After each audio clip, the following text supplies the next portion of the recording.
இந்த ஆரம்பமே அபிஷேகமா இருக்கு. அடியே புள்ள அழுகுறான், ஒழுங்கா பாத்துக்க தெரியாதா? என்னடா என்னடா தங்கம் வேணும்? தங்கப்பா முதுகு அரிக்குதா? ஐயோ என்னடா வித்தெல்லாம் காட்டுற? ஓ அப்பா மங்கி டான்ஸ் ஆடணுமா? சிறப்பு. டிங்கிடிக்கி டிங்கிடிக்கி டிங்கிடிக்கி டிங்கிடிக்கி. அடுத்த அபிஷேகம் ரெடி. சரிப்பட்டு வர மாட்டான், வேலையை காட்டிட வேண்டியது. டிங்கிடிக்கி டிங்கிடிக்கி. வேற லெவல். அடுத்த ரவுண்ட் வந்துட்டாரு. அடியே உன் அண்ணா சுருட்ட வந்திருக்கான். அப்படியா? அவனுக்கு எல்லா மொழியும் தெரியுமே, குழந்தை யாழுன்னு கண்டுபிடிச்சிருவான். வா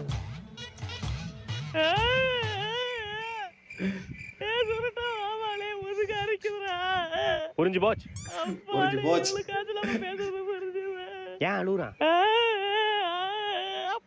சிறப்பு. பசிக்குதுன்னு அழுதுகிட்டு இருக்கேன், அவன்கிட்ட போய் விளையாட்டு காட்டிக்கிட்டு. பாவங்க அந்த குழந்தை. சொல்லாமல் தவிக்கிறேன்